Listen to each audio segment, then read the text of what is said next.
Hello again, this is AndrewTheRed.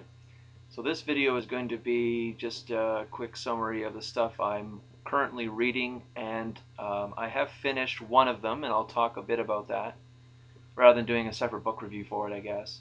And then the next video I'm going to do my books that I've gotten over this month and Christmas time, which is quite a few, and there's actually a lot of fiction. So I'm going to begin with the book I've just finished reading. It's called Sparrowhawk by Klein, and this is a series. The Sparrowhawk is a series, and this one is book one. It's called Jack Frake. It's about a boy who is in England in, I'm not sure what the century is, it's probably the 16th century. It's right around the era of the New World, so there's already colonies in the US, or I guess they're in Virginia. There's already colonies in Virginia, and I guess there's what's called the Austrian succession wars are going on. So that's between Britain and France, and there's a bunch of other countries involved. And anyways, it's about a boy not in London, England, but it's somewhere in the outskirts.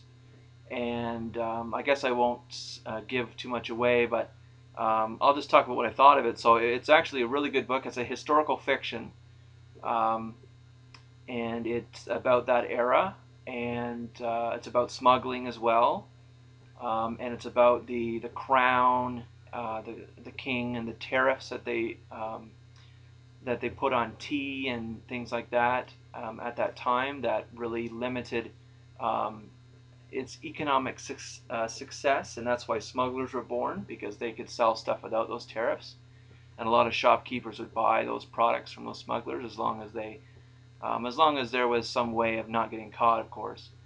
And it's very good. It's the chapters are short, so it's easy to find places to stop. They're not long, drawn-out chapters. It's very well written.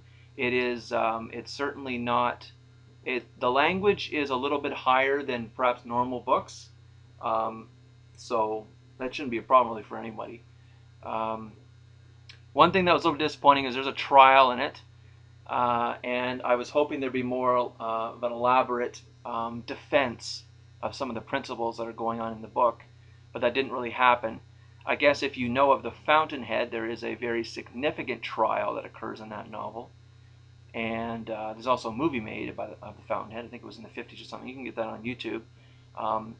And you can get just the clip of the trial. A famous actor, I guess, from that time too, did that scene.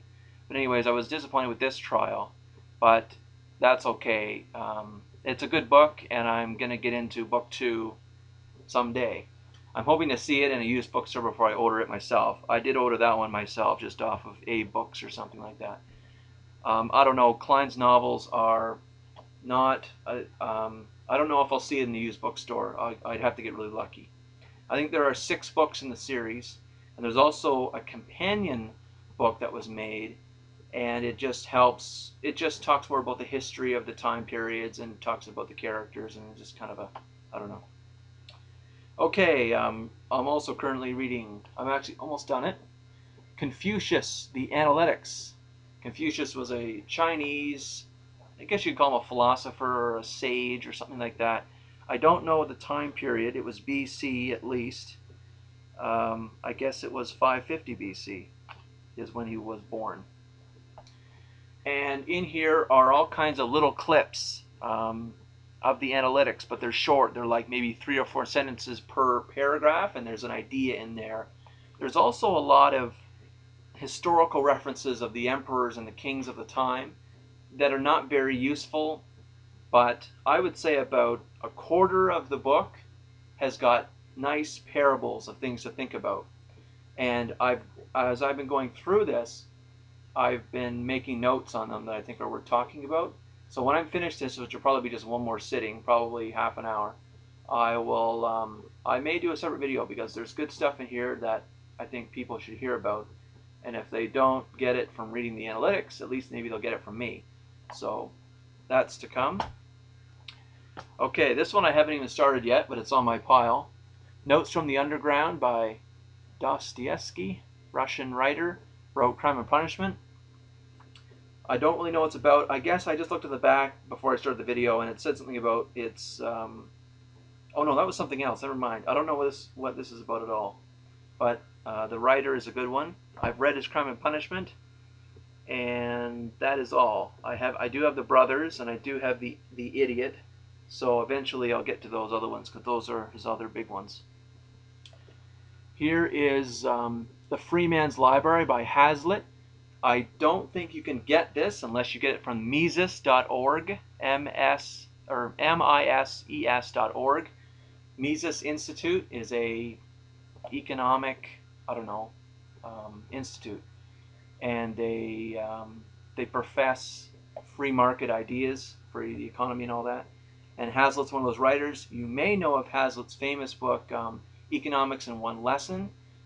It's very good. It's for the general audience to just learn about the basics of economics, and everyone should read it. It'd be nice if it was a high school text. That would be great.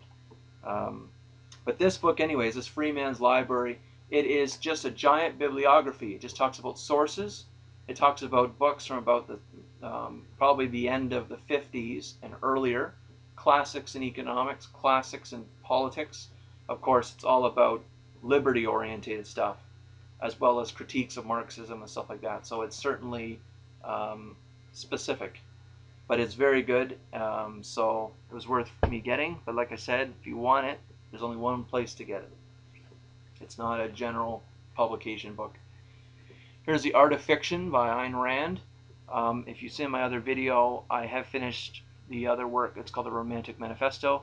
So she's talking about here specifics on how to write, and it's very interesting, especially because she uses some of her own works. She just rips out quotations and paragraphs, whole pages sometimes, shows you what she wrote in Atlas Shrugged, for example, or The Fountainhead, and then talks about why she did certain things. Why explain a character this way? Why point out something to the reader? All those are choices. This is a piece of art. All those are choices, and you have to think about why the author chose to put those things in. Why did he choose this character to be sad at this point in the story? Or why did the author choose to make the character run away? Or all those things are important. And more fascinating for me is actually this discussion of Romanticism in literature and naturalism. Romanticism showing things ideally how they ought to be, and naturalism showing how things as they are. So explaining events exactly how they are, as if it was a journal, as if you were taping someone doing something and just writing down what they were doing. And it's very important because she mentions that all kinds of events that happen in the book, events, descriptions of character, actions of the characters, all these things, both schools, naturalism and Romanticism, do. But what all those are used for, all those events, are to tell the reader what kind of motives a character has. So when you construct a character in a novel, you want the reader to get to know this character. What makes him tick? Why does she do certain things? What are her motivations? And the only way to know that is to write about what this person is doing and thinking. More importantly, what they're doing, of course. And so both schools do that as well, to some extent. But the next step, I think, what Ayn Rand says, is only Romanticism does. Because why have the motives? That's a very important question to ask when you're reading a fiction. You can figure out a character. Oh, they're motivated by greed, or oh, they're motivated by lust, or oh, they're vengeful. They were cheated on, so they're going after the person. They're going to go and get them and get justice, right? But the next question is why? Why do that?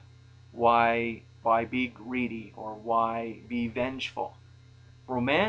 Naturalism, that school of writing literature, doesn't do that. And I'm thinking, for a couple examples, Anna Karenina by Tolstoy. You have all these motivations. Or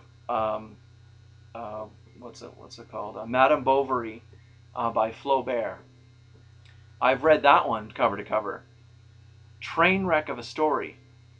I sort of understand Madame Bovary and her intentions throughout the novel, but I did not get any notion of why she had those motives. And that, I think, makes a big difference. And the Romanticism school does do that, almost as if the purpose of the writing was to do that, was to show principles, was to show philosophy behind a person's view or even view of the world. So I think that's really interesting to read a novel that way. Look for motives. You always will find the motives, getting to know the character.